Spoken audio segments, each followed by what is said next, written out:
and say hi to Herb. Herb, how are you? Hey, I'm good, John. Nice to meet you. Lovely to meet you virtually as well. So, hey, let me start by just saying I know you're a fan of the Gregory McDonald books, and so you're the one that approached Greg about making this one in particular. Was this one always sort of the one that you wanted to do? I mean, I know there's 11, so was this the one that stood out for you? Well, part of it was that, it kind of dovetailed nicely with the fact that the Chevy versions existed in the 80s, and in our version, he's kind of coming out of retirement. So there was some sort of synergy and symmetry of it worked for a reboot, kind of coming out of retirement. Okay, now it looks like me rather than Chevy. Now the movies have a completely different tone. We're in Rome. There's a lot of difference in tone and in the sense of humor as well. So it just kind of worked. There was something about it that just made sense. But hopefully that'll give us a perfect springboard to then dive into the other novels and get a chance to tell those other stories. Because if you're a fan of the books, as I certainly was, you know that there's a lot more stories to tell, and I hope we get a chance to do it. Well, and it's funny. Like, what is it about this character that's so relatable? I mean, is it the everyman status of Fletch? You know what I mean? Like, is that one of the reasons that he sort of strikes a chord with people who are like, well, that could be me? I think that is a part of it. I think that there's a big kind of sense of wish fulfillment and a vicarious thrill of seeing a guy talk his way into trouble and then have the audacity to talk his way out of it as well. And I think that, if anything, that's the through line that we certainly bring from the Chevy version of the character.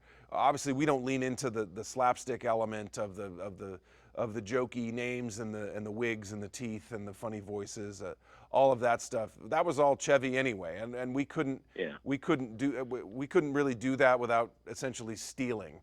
So we didn't really want to do that, and I think we were very happy to let the Chevy version exist in its own world and start down a new path with our version, and that was a tremendous opportunity. So we got our chance, as you can see from the one sheet and the poster. It's very different, and that was the exciting and fun part of it, and people are responding to it, so that's really cool too.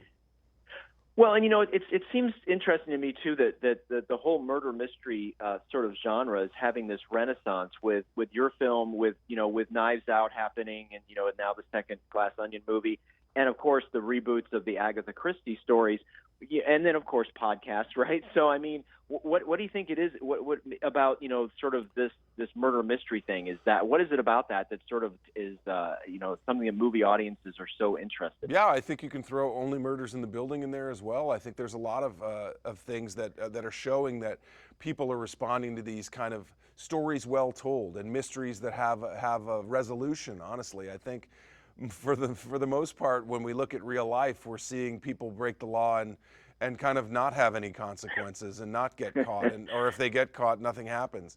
So I think that when you tell a story and you show the beginning, the middle, and the end, and there's a satisfying resolution, I think that's satisfying to people. Honestly, that's what people go to the movies to do. And when you can tell it humorously, and you can tell it with a little style, and you can show beautiful backdrops like Rome or like Boston, which we do in Confess Fletch, I think that becomes a very satisfying movie-going experience.